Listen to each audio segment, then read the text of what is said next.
에베소서까지 들었죠. 에베소서 하면 뭘 떠올려야 한다고요? 네, 교회를 떠올리셔야 된다고 했습니다. 에베소서 하면 교회. 이렇게. 자, 이제 그 다음에 골로새에서 우리가 갈 건데요. 잠깐 배경 설명 드리면, 자, 골로새가 어디냐? 골로새가 지명이에요. 그 화면 보시면 그 아시아의 7교회가 나와 있습니다. 아시아 7교회가 이렇게 이 보면 있거든요. 이렇게 7개의 교회가 있는데, 이제 이 아시아를 지금 우리가 사는 이제 아시아랑 구분하기 위해서 소아시아라고 부르기도 합니다. 소아시아. 지금으로 치면 터키 지역을 말하는 거거든요. 그래서 이 소아시아의 7교회라고도 얘기하는데, 여기 보면 이 라오디게아 교회가 있어요. 네, 라오디게아 교회 바로 옆에 골로새가 있죠. 여기를 좀 확대를 이렇게 해보면, 여기 라오디게아가 있고, 이렇게 골로새가 있고, 이 위에 히에라볼리가 있습니다. 이렇게. 이 히에라볼리는 그 온천으로 아주 유명합니다. 지금 파묵칼레라고 혹시 뭐 이렇게 그 바탕화면으로도 많이 쓰이고 하는데, 그 온천물 이렇게 예쁘게 이렇게 그 되어 있는 그 풍경 보신 분들 있을 거예요. 파묵칼레, 목화의 성이라는 뜻인데, 그곳이 바로 이 히에라볼리에 있습니다. 그래서 이렇게 삼각형을 놓고 가깝게 붙어있는 도시들이라서 이 에바브로디도라고 하는 그 형제님이 순회 사역을 하셨어요. 이 세 곳을 돌면서, 가깝기 때문에 돌면서 이렇게 다니셨겠죠. 지금은요, 그 교회의 흔적은 뭐 전혀 찾아볼 수가 없습니다. 그냥 이렇게 골로새라고 그냥 이렇게 지명만 하나 이렇게 붙어 있을 뿐이고요. 지금은 이 지역은 호나즈라고 부릅니다. 호나즈. 그러니까 골로새라는 이름조차도 이제는 희미해져 버린 그런 동네예요. 네, 아주 시골 동네입니다. 뭐 보러 갈 것도 없는. 그래서 여기 골로새 교회에 나타난 한국인은 다 이 지역에 나타난 한국인 다 여기 보러 온 사람들밖에 없어요. 다른 사람들 뭐 가서 뭐 이렇게 볼만한 것이 없는 곳이라서. 네. 그래서 이 에바브로디도 형제님은 아마도 바울이 3차 전도여행 때 에베소에서 머물면서 복음 전할 때 아시아 지역의 사람들은 다 복음 들었다 이렇게 얘기했잖아요. 막 그때 구원받고 이렇게 이곳을 개척해서 순회 사역을 하고 있지 않았냐 이렇게 얘기를 합니다. 자, 그런 배경을 생각하시면서 들으시면 좋겠고요. 자, 이 골로새는 또 뭘 떠올리면 되느냐? 골로새 하면 그리스도를 떠올리면 됩니다.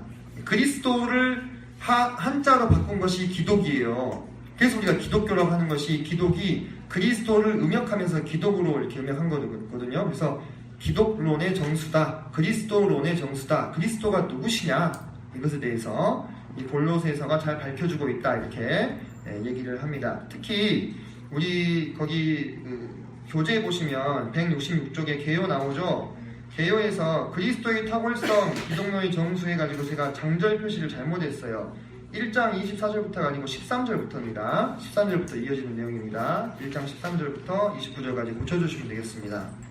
거기서 이 골로새서가 우리에게 주고 있는 교훈은 이제 그리스도의 탁월성에 대해서, 그 다음에 두 번째로 이단 사상들을 경계하라, 이런 얘기를 하고 있고, 그 다음에 성도들의 삶에 대해서 마지막으로 이제 세월을 아끼라, 이런 표제어들을 좀 잡아볼 수가 있겠습니다. 골로새서에 나오는 그리스도의 탁월성에 대해서 이야기하면서 그분은 영원전부터 계시는 하나님의 형상이시오, 모든 피조물보다 먼저 나시니다. 그래서 모든 피조물보다 먼저 났다, 이 부분을 모든 피조물보다 먼저 만들어졌다, 이렇게 오해하시면 안 됩니다. 이것은 뭐냐면, 조금 어려운 표현으로 그리스도의 선제론 이렇게 얘기하는데, 선제하셨다라는 것은 모든 존재 이전에 계셨다, 이런 얘기입니다. 모든 존재 이전에 만들어졌다가 아니고 모든 존재 이전에 계신 거예요. 시작도 없고 끝도 없으신 분, 하나님이신 분. 그래서 그 구조를 오해하시지 말고 그렇게 이해를 하시면 좋겠습니다. 그리고 만물이 그에게서 창조됐다. 그러니까 예수님은 누구라는 거예요? 창조주라는 거예요. 창조주. 그죠?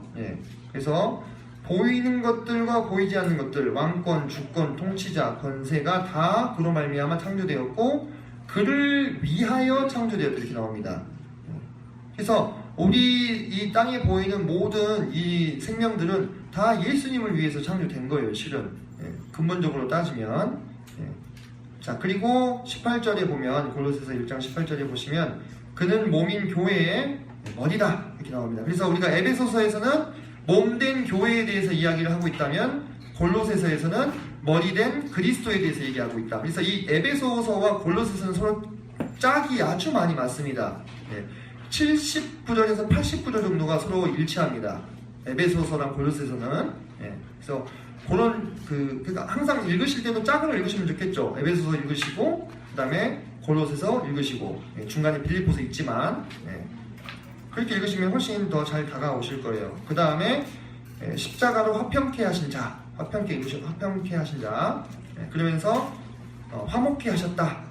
이런 표현들은 우리 그리스도의 사역 중에서 우리 다섯 제사가 또 그리스도의 사역을 또 예표하고 있잖아요. 화목 제사를 드리신 우리 예수 그리스도를 또 떠오르게 이렇게 해주죠. 그렇죠?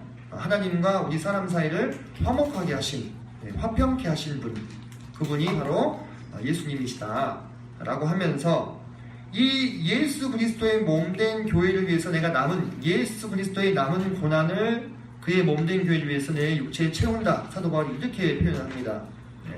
그러니까 예수님의 남은 고난이 있다는 거예요. 예수님이 이미 이 땅에서 고난 다 당하시고 가셨는데 그 남은 고난이 뭡니까? 이 교회를 세우는, 교회를 지키는, 교회를 양육하는 이 길, 여기에 필요한 고난을 이 사도 바울이 내 육체에 채운다 이렇게 표현을 하고 있습니다. 그러면서 이 교회가 비밀이라고 다시 한번 말씀을 하시죠. 자, 교회가 비밀이라는 것은 꼭 마음 가운데 항상 생각을 하고 계시기 바랍니다. 그것과 관련해서 제가 좀 더 자세하게 설명을 할 타임이 있을 것입니다. 자, 그 다음에 이단 사상을 경계하라고 얘기합니다. 그래서 율법이나 철학이나 영지주의, 세상의 초등 학문들 이런 것들을 경계할 것을 말씀을 하고 있습니다. 그래서 아마 그런 영향들을 골로새 교회도 조금씩 받고 있었는지도 모르겠어요. 이런 얘기를 하는 것들을 보니까. 그래서 우리가 이 교회를 바라볼 때 이 문제가 없는 교회가 있을까요? 문제 없는 교회는 이 세상에 없습니다. 그렇죠? 문제가 없는 교회는 이 세상에 없어요. 그래서 우리가 교회를 바라볼 때 문제가 있느냐 없느냐라는 프레임으로 교회를 바라보게 되면 십중팔구 실족하게 됩니다. 실망하게 된다 얘기예요. 아니 이 교회는 좀 다를 줄 알았는데 좀 다녀보니까 이 교회도 이런 문제가 있네. 저 교회 또 옮겨가지고 저 교회는 좀 더 좋아 보여서 갔는데 또 저 교회도 문제가 있네. 결국은 기독교 신물난다, 실증난다 하면서 교회를 떠나버리고 믿음을 저버리는 이런 경우들이 왕왕 있습니다. 그 왜 그러냐면 교회를 바라보는 관점이 잘못된 거예요. 문제 없는 교회는 없습니다. 그죠? 문제의 유무로 교회를 바라보는 것이 아니라 무엇으로 바라봐야 됩니까? 그 교회가 그 교회의 근본에 하나님의 말씀을 순전하게 따르려고 하는 마음이 그 정신이 있느냐 없느냐 그것으로 교회를 판단해야 되는 거예요.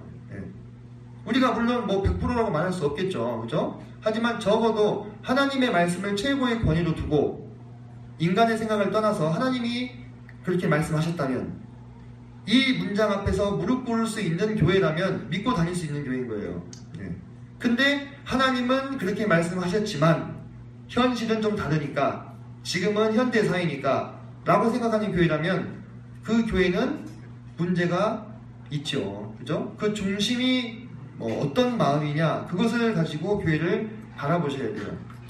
저 유명한 사도 요한이나 사도 바울이 사역하셨던 에베소 교회도 문제가 있었어요. 그죠? 보면은 계시록에서 너희들이 첫사랑을 버렸다 이렇게 얘기하잖아요. 그죠? 계속해서 보겠습니다.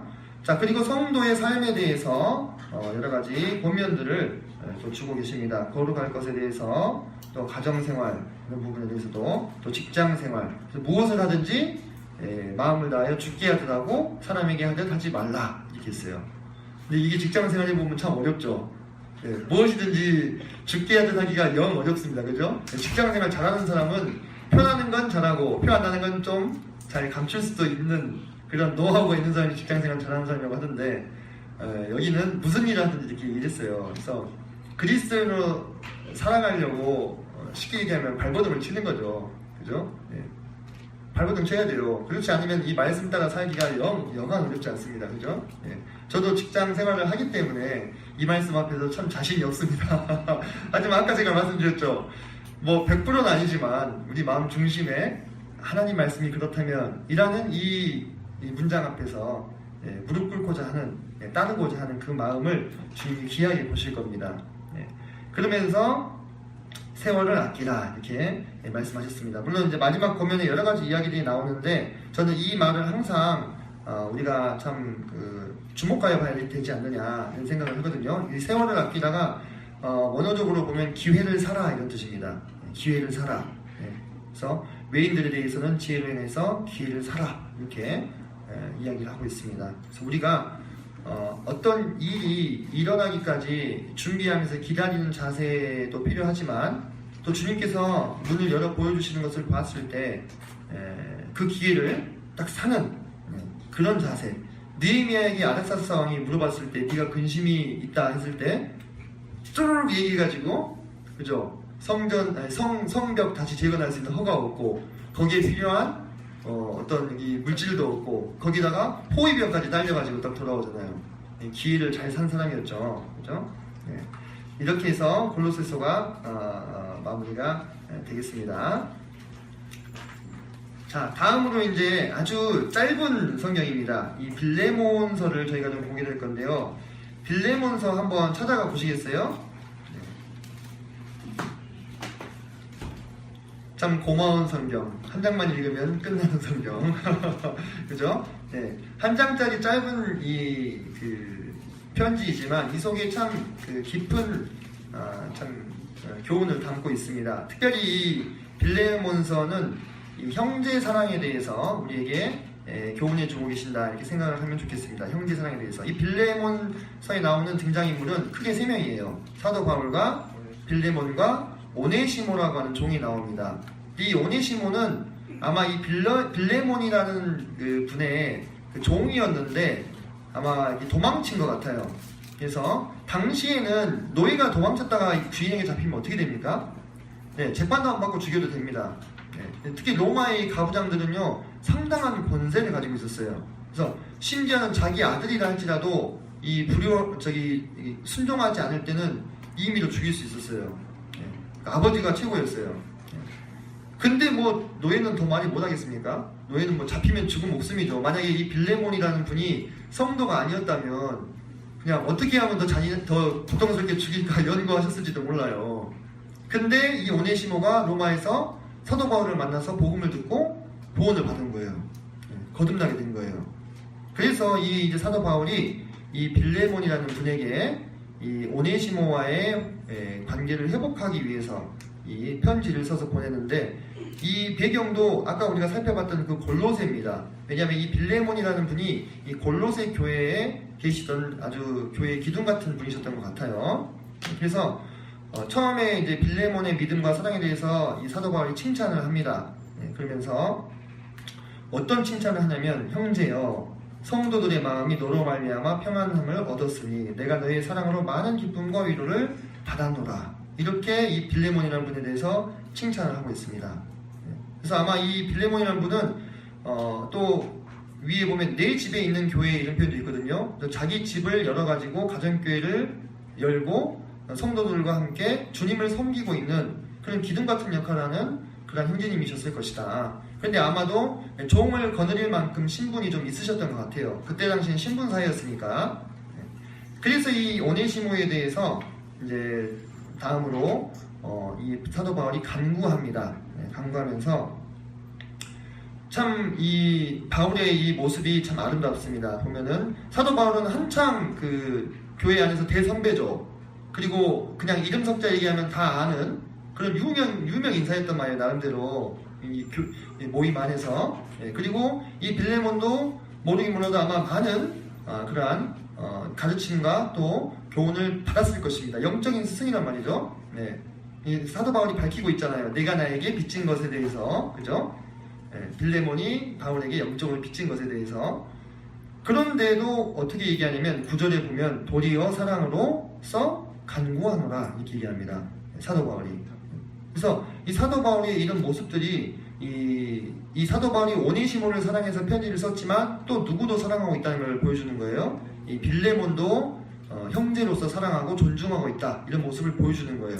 그 대사도였던 사도 바울이, 쉽게 얘기하면 오늘날로 그냥 제가 대충 거칠게 비유를 하자면 저기 뭐 우리나라 한 5대 교파에 드는 그 한 교파의 총회장이, 그죠? 총회장이 저기 지역에 있는 교회의 작은 장로한테, 거긴 목사랑 장로가 다르잖아요.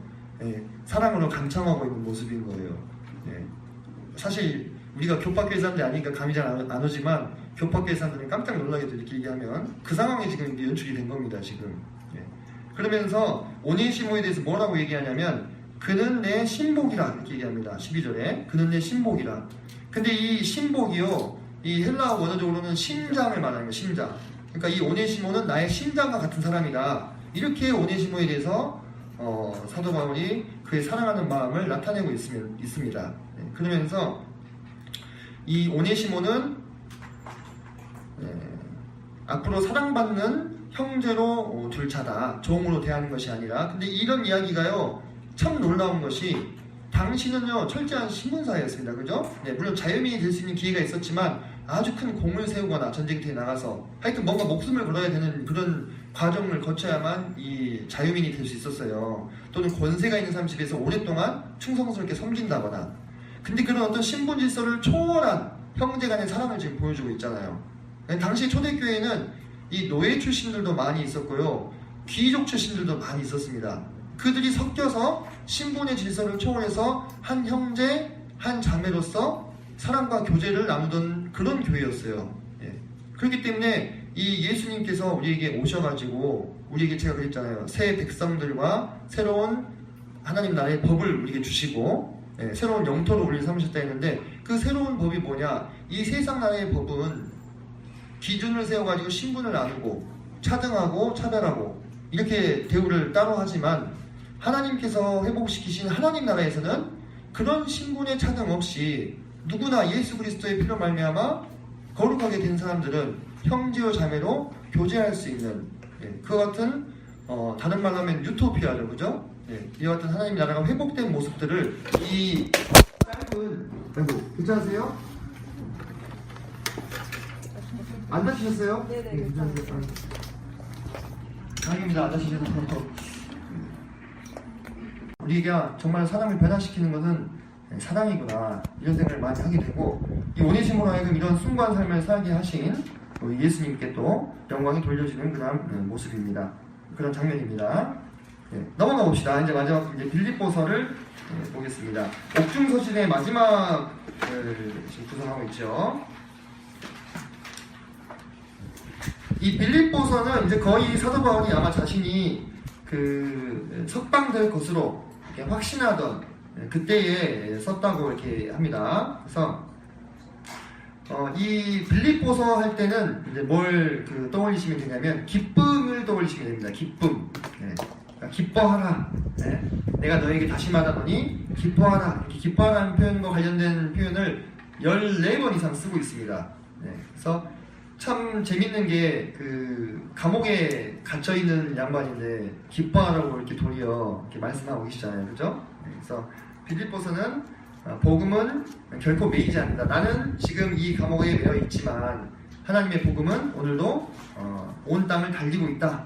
이 이야기를 하시면서 그리스도를 본받아. 그리스도를 본받아서 그 그리스도가 어떤 분이신지 또 말씀을 또 하고 계시죠. 그리스도의 겸손에 대해서 그분이 얼마나 낮아지셨는지 말씀하시면서 우리도 그 그리스도를 본받는 것에 대해서, 그리스도를 본받아, 이 제목은 토마스 아켄피스라고 하는 중세시대에 유명한 분이 있어요. 그분이 쓰신 책 제목이기도 합니다. 혹시 아시는 분은 또 혹시 그거지 않았을까 생각하셨을 텐데 그거 맞습니다. 그리고 이제 우리의 시민권에 대해서 빌립보서에서 또 이야기를 하고 있죠. 그래서 우리의 시민권은 하늘에 있다. 그래서 하늘로부터 오는 그리스도를 우리가 기다리고 있다. 그래서 우리는 한국인이죠. 아마 일본에도 성도님들이 계실 거고요. 또 미국에도 성도님들이 계실 겁니다. 프랑스에도 있고 아프리카에도 있겠죠. 각각 우리가 이 땅에 태어날 때 받은 이 육체에 부여된 시민권이 있어요. 근데 이 육체에 부여된 시민권 이외에 무슨 시민권이 우리에게 있는 거예요? 네, 하늘의 시민권이 우리에게 있는 거예요. 하늘의 시민권. 그게 진짜 우리의 시민권이죠. 그죠? 왜냐?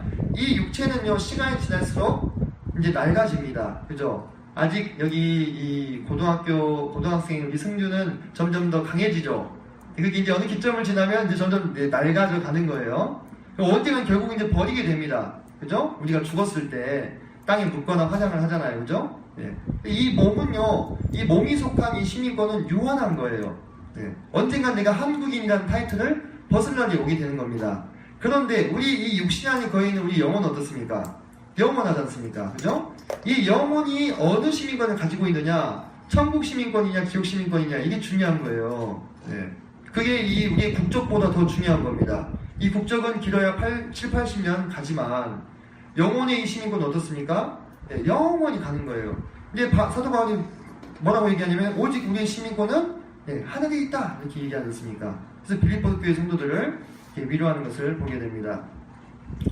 자, 그리고 마지막으로 권면과 감사에 대해서 얘기하는데 이 권면하는 부분을 볼 때 제가 아까 얘기했던 얘기 다시 떠올리시기 바랍니다. 이 빌립보 교회는요, 그 설명 들으셨다시피 그 자주장사 루디아, 그죠? 그리고 귀신 들렸다가 사도 바울이 쫓아내준 그 소녀, 그리고 간수장, 그런 어떤 사연이 있는 분들이 모여서 형성된 교회예요, 최초에. 그러면서 사도 바울을 돕지요. 데살로니가에 있을 때 2번이나 헌금을 보내고, 또 이 빌립보서에도 보면은 또 보낸 것을 보게 됩니다. 네, 여기 보면은 데살로니가에 있을 때에도 너희가 한 번뿐 아니라 2번이나 나의 것을 보냈다 하면서 또 보내준 헌금을, 이런 사랑의 교회예요. 네, 그래서 빌립보서는 사도 바울이 상당히 거칠게 서신서를 많이 쓰잖아요. 아주 강하게. 근데 이 빌립보서는 사도 바울 서신 중에서 가장 따뜻한 문체로 쓰여진 서신이라고 합니다. 그만큼 이 빌립보 교회를 생각할 때 참 사도 바울의 마음이 참 위로가 되고 감사가 된 거죠. 어떻게 보면은 유럽 최초의 교회잖아요. 그러면서 계속해서 끊임없이 사도 바울을 동역해주고, 그런 훌륭한 교회였는데도 뭘 하고 있어요? 지금 권면을 하고 있어요. 권면할 일이 있었던 거예요. 유오디게와 순두계에게 권하잖아요. 그죠? 같은 마음을 품으세요 하고. 그래서 문제가 없는 교회는 없어요. 훌륭한 일들을 감당하고 사도 바울을 정말 전격적으로 지원해주고 사도 바울의 따뜻한 서신을 받을 정도로 참 성장해 있는 교회였지만 그 안에 또 소소한 문제들이 있었다는 것입니다. 어쩌면 근데 그 소소한 것들이 교회를 좀먹는 이 생지가 될 때가 있어요. 보면은 크게 큰 문제는 아닌데, 그러니까 우리가 봤을 땐 큰 문제가 아니지만 당사자들은 너무나 힘든 거죠. 그죠? 그러니까 그런 문제들을 보실 때에 마음 한켠에 정말 하나님 믿는 사람들이 왜 저럴까라는 관점으로 보시는 게 아니라 문제가 없는 교회는 없다. 다만 이 교회가 정말 하나님의 말씀대로 하고자 하느냐 아니냐, 그거를 따지셔야 된다. 이런 얘기를 좀 드렸습니다. 자, 여기까지 하면 우리가 이제 바울의 4차 전도 여행이 마감이 됩니다. 그 사도행전은요, 바울의 행적을 여기까지만 추적을 하고 있습니다. 그래서 마지막으로 2년 동안 로마에서 새 집에 머물면서 하나님 나라와 예수 그리스도에 대해서 증언하고, 그 다음에 이 옥중 서신들을 쓴 그 내용은 안 나오지만 거기까지 사도행전이 나아가고 있거든요. 그래서 사도행전이 28장까지 있죠. 지금 사도행전 28장까지 있습니다. 그 이후에는 이제 사도 바울의 행적들을 우리가 나머지 서신서의 행적들을 찾아서 재구성을 해야 됩니다. 그래서 그게 이제 5차 전도 여행이 될 겁니다. 그리고 그 5차 전도 여행 때 지금 해서 쓰신 서신서들에 대해서 다음 시간에 계속 이어서 알아보도록 하겠습니다. 조금 일찍 끝나는데 7시에 다시 시작하도록 하겠습니다.